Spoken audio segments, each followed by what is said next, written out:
belajar tentang gaya antar molekul, kita harus tahu gaya antar molekul itu sebenarnya posisinya di mana, karena sebelumnya kan belajar tentang ikatan antar atom. Kalau misalkan kita bikin gambarnya itu akan seperti ini. Jadi pada saat dia itu ada terjadi ikatan antar atom, antar atomnya itu dipisahkan atas dua, yaitu adalah logam dan non logam, yaitu adalah ikatan ion atau ikatan elektrovalen. Sementara yang satunya adalah ikatan non logam dan non logam, di mana akan muncul ikatan kovalen karena terjadi pemakaian bersama pasangan elektron. Pada saat terjadi ikatan kovalen itu sebenarnya dipisahkan atas dua, dan ikatan kovalen ini akan menentukan gaya antar molekul yang terjadi, yaitu adalah ikatan kovalen polar dan ikatan kovalen nonpolar. Cara untuk membedakan antara ikatan kovalen polar dan nonpolar itu seperti ini. Jadi kalau untuk ikatan kovalen polar ada pasangan elektron bebas di atom pusat, sementara berarti yang satunya berarti adalah tidak ada pasangan elektron bebas di atom pusat. Saya nggak tulis ya. Terus kemudian yang kedua adalah momen dipolnya itu nggak sama dengan 0. Momen dipol itu sebenarnya adalah kutub. Jadi pada saat dia terjadi momen dipol ini sebenarnya tergantung daripada keelektronegativitas daripada unsur-unsur yang berikatan. Tapi nanti aja saya bahas. Terus kemudian yang ketiga bentuknya asimetris. Keempat beda keelektronegativitas antara unsur non logam besar, berarti yang di sebelah kanan beda keelektronegativitas antara unsur non logam itu kecil. Terus kalau yang nomor 5 tertarik oleh medan listrik, berarti yang nomor 5 untuk kovalen nonpolar adalah tidak tertarik oleh medan listrik, dan seterusnya. Cuma kalau misalkan kita mau membuktikan apakah dia itu termasuk kovalen polar atau nonpolar, sebenarnya poin yang pertama dan poin yang kedua aja yang kita bisa lakukan, karena poin yang lain itu agak susah untuk kita tahu dia kovalen polar atau nonpolar. Pada saat kita sudah tahu ikatan yang terjadi, maka kita baru bisa menentukan gaya antar molekul yang terjadi antara mereka itu sebenarnya apa. Pada saat kita sudah tahu ikatannya itu kovalen polar atau nonpolar, maka dia bentuknya akan seperti ini, akan terjadi gaya antar molekul antara ikatan kovalen polar dan kovalen polar. Ini dinamakan sebagai gaya dipol-dipol. Terus kemudian ada ikatan antara molekul kovalen polar dan kovalen nonpolar, itu namanya adalah gaya dipol terimbas. Terimbas itu berarti maksudnya terpengaruh. Terus kemudian kovalen nonpolar dan kovalen nonpolar itu namanya adalah gaya dispersi, atau di sini yang mengemukakan ini adalah London. Berarti dia ini kadang-kadang disebut sebagai gaya London. Nah, gaya dipol-dipol itu ada dua. Dipol-dipol yang kuat, yang sangat kuat, jauh lebih dari dipol-dipol yang lain. Dipol-dipol yang kuat ini adalah ikatan antara hidrogen sama oksigen, hidrogen sama nitrogen, dan hidrogen sama karbon. Hidrogen sama oksigen pada H2O, hidrogen nitrogen pada NH3, dan hidrogen karbon pada CH4. Nah, di sini dia punya keistimewaan karena lebih kuat daripada dipol-dipol yang lain, dan ini dinamakan sebagai ikatan hidrogen. Terus kemudian kalau untuk yang dipol-dipol yang lain, maksudnya dipol-dipol yang lebih lemah daripada dipol yang ikatan hidrogen tadi, nah ini dinamakan sebagai gaya van der Waals. Nah, untuk kekuatan ikatannya, kekuatan ikatan daripada gaya dipol-dipol itu lebih kuat ketimbang gaya dipol terimbas. Sementara gaya dipol terimbas lebih kuat daripada gaya dispersi. Nah, gaya dispersi ini ada dua kemungkinan, yaitu adalah untuk massa molekul relatif yang besar sama massa molekul relatif yang kecil. Jadi gaya dispersi untuk massa molekul relatif yang besar itu lebih gede daripada gaya dispersi untuk MR yang kecil. Nah, di sini untuk yang berikutnya dia ada namanya itu ikatan kovalen raksasa. Ikatan kovalen raksasa ini muncul di senyawa-senyawa tertentu, yaitu adalah intan dan silikon dioksida SiO2. Nah, sekarang kita lihat satu-satu. Misalnya kita punya CH4. Kalau misalkan kita mau nyari tahu gaya antar molekul yang terjadi, kalau dia nggak ngomong apa-apa, berarti maksudnya CH4 berikatan dengan CH4 juga. Jadi kita harus tahu CH4 ini termasuk apa, termasuk kovalen polar atau kovalen nonpolar. Jadi kita gambar rumus Lewisnya. Berarti lihat di ikatan kovalen ya, kalau misalkan lupa ya. Kalau misalkan kita gambar H itu kan mau nangkep 1, terus kemudian C itu mau nangkep 4. Jadi kalau misalkan kita gambar rumus Lewisnya itu akan seperti ini. H-nya sesuai dengan kaidah duplet, sementara C-nya sesuai dengan kaidah oktet. Jadi kalau misalkan kita mau tahu apakah dia ikatan ion atau ikatan kovalen, kita lihat ikatan daripada yang di atom pusat. Pasangan elektron bebasnya itu nggak ada, pasangan elektron terikatnya itu adalah 4. Nah dari sini kita bisa tahu bahwa dia termasuk ikatan kovalen nonpolar. Kalau dia termasuk ikatan kovalen nonpolar, berarti gaya yang terjadi itu adalah gaya London atau gaya dispersi, karena dia antara ikatan kovalen nonpolar. Nah sekarang bagaimana untuk nomor 2? Gaya dipol-dipol nanti saya jelasin ya. Dipol-dipol itu maksudnya apa? CH3Cl. Kalau misalnya kita gambar CH3Cl berarti hanya ada 3. Gambar di sini hanya mengelilingi karbonnya, terus kemudian klorinnya dia nyambungnya sama atom pusat karbon. Sekarang kita gambar untuk masing-masing. Klorinnya dia punya elektron valensi itu ada 7, berarti dia mau nangkep 1. Jadi kalau misalkan kita gambar hanya sesuai dengan kaidah duplet, terus kemudian klorinnya sesuai dengan kaidah oktet, jadi dia ngambil 1 dari punya karbon, sementara karbonnya ngambil dari lingkungan di sekitarnya dia. Kalau kita lihat di sini itu nggak ada pasangan elektron bebas. Jadi kalau misalkan kita gambar rumus strukturnya CH3Cl, gambarnya akan seperti ini. Kita harus lihat tentang keelektronegativitas daripada mereka berempat. Mungkin saya akan gambar terlebih dahulu dengan contoh yang lain. Misalnya dalam hal ini saya mau menggambar untuk HF. Konfigurasi elektron daripada hidrogen itu mau menangkap 1 elektron. Sementara fluorin itu kan konfigurasinya adalah 27, berarti dia juga mau menangkap 1 elektron. Jadi kalau misalkan kita gambar H dan F itu mau nangkap 1, F juga mau nangkap 1, sehingga kalau misalkan kita gambarnya seperti ini, fluorinnya sesuai dengan kaidah oktet, H-nya sesuai dengan kaidah duplet. Kalau kita gambar rumus strukturnya, itu ada 1 pasang elektron yang dipakai bersama, yang ini.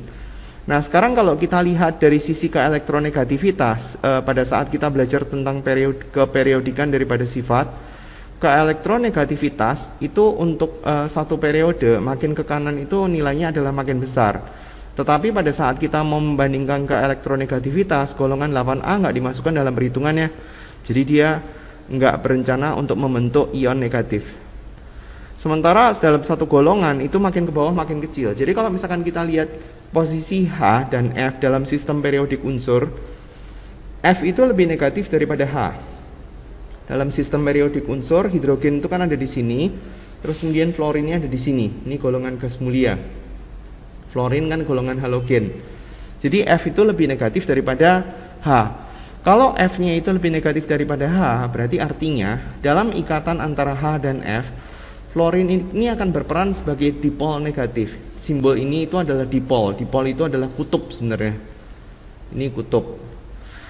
Untuk hidrogen berarti dia akan muncul dipol positif. Nah kalau dia ada dipol positif sama dipol negatif ini, artinya momen dipolnya itu arahnya akan ke fluorin. Kenapa gitu? Karena fluorin akan cenderung untuk lebih mudah menangkap elektron. Sehingga kalau misalkan kita gambarnya itu bukan seperti ini,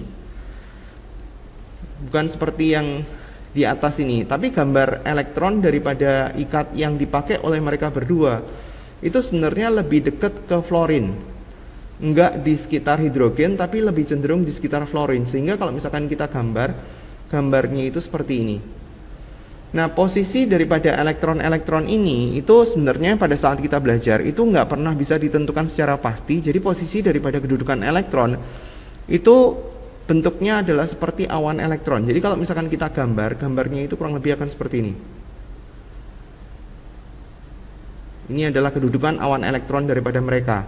Kalau kita gambar lebih lanjut, saya gambar di belakang ya, maka molekul HF itu sebenarnya bentuknya akan kurang lebih seperti ini. Ini antara kovalen polar sama kovalen polar ya. Bentuknya kayak gini, HF-nya. Tadi kan dia bentuknya kan kurang lebih seperti itu kan. Gini, terus kemudian kurang lebih kayak gitu. Di tempat dimana bentuknya lebih gendut, itu banyak muatan negatif, sementara di yang kurus itu banyak muatan positif. Jadi kalau kita gambar antara HF1 dengan HF yang lain, kan kita sekarang berbicara tentang gaya antar molekul. Berarti molekul ini dan molekul ini. Jadi dia di sini ada HF lagi, di sini ada HF lagi, di sini ada HF lagi.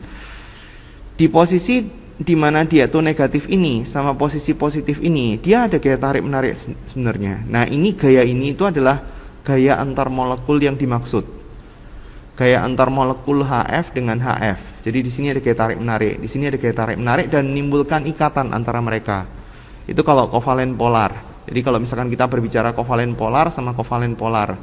Kalau kita berbicara tentang kovalen polar sama kovalen non polar, nah berarti kita harus lihat dulu gambar daripada kovalen non polar. Misalnya saya mau gambar untuk nitrogen. Kalau kita gambar untuk nitrogen itu kan sama-sama menangkap 3. Berarti kalau misalkan kita gambarnya akan seperti ini. Jumlah totalnya ada 8, itu sesuai dengan kaidah oktet. Sehingga kalau misalkan kita gambar rumus strukturnya, N, ikatan rangkap 3 sama N.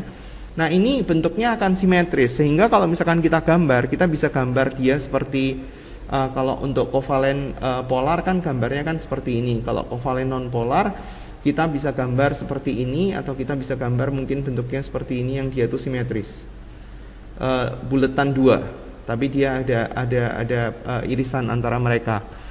Jadi kalau misalkan kita gambar ada ikatan antara kovalen polar dan ikatan kovalen non polar, misalnya kita punya H2O yang kovalen polar dan kita punya O2. O2 kan berada di dalam air kan. Jadi antara H2O sama O2 itu ada ikatan yang lemah, yang lebih lemah daripada H2O dengan H2O sebenarnya. Jadi kalau misalkan kita gambar ikatan kovalen polar seperti ini muatannya terdistribusi secara merata. Ini ada kovalen polar lagi, terus kemudian ini kovalen non polar. Ini ada kovalen polar lagi, ini kovalen non polar. Nah kalau kita tulisin muatannya, ini adalah muatan positif, sementara yang di bulat ini adalah muatan negatif, sementara yang ini tuh terdistribusi secara merata. Adanya bentuk kovalen polar itu akan mempengaruhi daripada kovalen non polar yang di sekitarnya dia. Jadi karena adanya di sini itu muatan positif negatif, muatan negatif yang di sini itu akan narik supaya muatan positif itu ngumpul di sebelah kiri. Ini kan kalau misalkan kita gambarkan dia kan campuran positif negatifnya. Nah karena adanya muatan negatif di ujung sebelah sini, maka dia akan menimbulkan di sini itu akan ngumpul muatan positif, sehingga ini akan secara nggak sengaja itu namanya akan terinduksi, terimbas. Jadi kondisi yang semula itu ini kovalen non polar, karena letak daripada muatan positif dan negatif di kovalen polar itu yang muncul kutub, itu menimbulkan kovalen non polar itu suatu kali dia akan berubah menjadi polar juga dengan kondisi tertentu. Cuma ikatan ini lebih lemah daripada ikatan antara HF dengan HF. Nah itu yang ini adalah ikatan antara kovalen polar dan kovalen non polar yang gaya dipol terimbas ini. Nah sekarang bagaimana dengan kovalen non polar dan kovalen non polar? Kalau kita bicara tentang kovalen non polar, berarti gambarnya kurang lebih akan seperti ini. Ini kovalen non polar dan kovalen non polar, gambarnya akan seperti ini. Nah ada orang namanya itu Fritz London itu bilang bahwa di sini kan posisi elektronnya itu kan berubah terus karena dia mempunyai kecepatan yang cukup tinggi. Pada suatu waktu elektron ini membentuk dipol, tapi pada saat itu mungkin teman di sekitarnya dia itu belum. Nah dipolnya dia untuk elektron yang katakanlah yang ini, yang muatan ini, dia akan mempengaruhi kovalen non polar yang di sekitarnya dia. Tapi pada saat itu mungkin dia sudah balik lagi menjadi kovalen non polar, sementara dia sudah terinduksi. Ini enggak. Atau mungkin suatu kali dia masih tetap, terus kemudian ini sudah balik lagi ke kovalen non polar, sementara ini jadi terinduksi. Nah ini di sini ada ikatan yang dia tuh lebih lemah daripada yang sebelumnya, dan dia sangat dipengaruhi oleh MR. Saya gambar dulu untuk yang nomor 4. Yang nomor 3 kan udah. Ini berarti kan kovalen non polar. Ini adalah kovalen polar. Kenapa bisa muncul kovalen polar? Karena di sini memang benar nggak ada pasangan elektron bebas, tapi dari sisi dipolnya dia itu nggak sama dengan 0. Kalau kita lihat untuk yang CH4, gambarnya seperti ini. C sama H, keelektronegativitas daripada C itu lebih besar, sehingga ini akan berperan sebagai dipol positif, ini berperan sebagai dipol negatif, jadi ada kayak momen dipol itu arahnya ke C. Demikian juga yang C sama H di sebelah kanan. Jadi yang ini sama yang ini kita bisa bayangkan kayak seperti vektor, dan dia itu akan saling ngilangin kiri sama kanan. Momen dipolnya untuk arah sumbu X berarti sama dengan 0. Sementara yang ini momen dipol arah sumbu Y juga sama dengan 0. Sementara kalau untuk yang nomor 2 itu berbeda. Berarti yang ini adalah kovalen nonpolar. Sementara untuk yang berikutnya itu ini momen dipolnya arahnya ke kanan. Yang ini arahnya juga ke kanan karena kan klorin kan lebih negatif daripada karbon. Sementara yang ini arahnya ke bawah, sehingga momen dipol untuk arah sumbu X itu tidak sama dengan 0. Karena momen dipol untuk arah sumbu X itu tidak sama dengan 0, berarti artinya CH3Cl itu adalah kovalen polar. Karena alasan momen dipol tidak sama dengan 0. Jadi kalau ada satu aja alasan yang dia itu terpenuhi, maka dia sudah termasuk kovalen polar. Untuk yang oksigen, kalau misalkan kita gambar, oksigen kan mau nangkap 2. Jadi kalau misalkan kita gambar, dia nggak ada pasangan elektron bebas, dipolnya juga sama, berarti O2 ini termasuk dalam kovalen nonpolar. Nah, sekarang bagaimana caranya kita bisa tahu kekuatan ikatan yang mana yang lebih besar antara kovalen nonpolar yang nomor 1, 2, dan 3? Caranya adalah kita harus menghitung MR. Di sini 1, 2, 3, yang nomor 1 itu kan CH4. Terus kemudian yang nomor 2 itu kan yang nomor 3 itu adalah nitrogen, yang nomor 4 itu adalah oksigen. Kalau kita lihat di dalam sistem periodik unsur, C itu nomor atomnya 6, nomor masanya 12. H itu nomor atomnya 1, nomor massa 1. Nitrogen itu nomor atom 7, nomor massa 14. Oksigen itu nomor atom adalah 8, nomor massa adalah 16. Sehingga kalau kita mau ngitung MR daripada CH4, maka caranya adalah jumlah C-nya kan ada 1. Berarti 1 dikali AR-nya karbon ditambah sama 4 kali AR-nya hidrogen. AR itu adalah nomor massa. Berarti di sini kita tinggal tulis 12 ditambah 4 kali 1, berarti artinya MR-nya adalah 16. Sementara kalau kita mau nyari tahu MR nitrogen, itu berarti adalah 2 kali AR nitrogen. AR nitrogen itu adalah 14, berarti MR-nya adalah 28. Untuk yang MR oksigen, berarti 2 kali AR-nya oksigen, berarti 2 dikali sama 16, hasilnya adalah 32. Nah, kalau kita lihat dari kekuatan ikatan antara ikatan kovalen nonpolar dan nonpolar, MR yang paling gede, yaitu adalah punya oksigen, itu kekuatan ikatannya lebih besar ketimbang kekuatan ikatan daripada nitrogen, dan yang paling lemah itu adalah CH4. Sehingga kalau misalkan kita diminta untuk mencari kenaikan daripada urutan daripada kenaikan titik didih, berarti yang paling rendah itu adalah punya yang CH4. Kemudian baru nitrogen, kemudian baru oksigen. Ini adalah gaya London semua. Terus kemudian yang paling tinggi adalah CH3Cl karena dia adalah ikatan kovalen polar. Jadi gayanya yang muncul adalah gaya dipol-dipol. Itu adalah penjelasan daripada gaya antar molekul. Nah, sekarang kita latihan ya.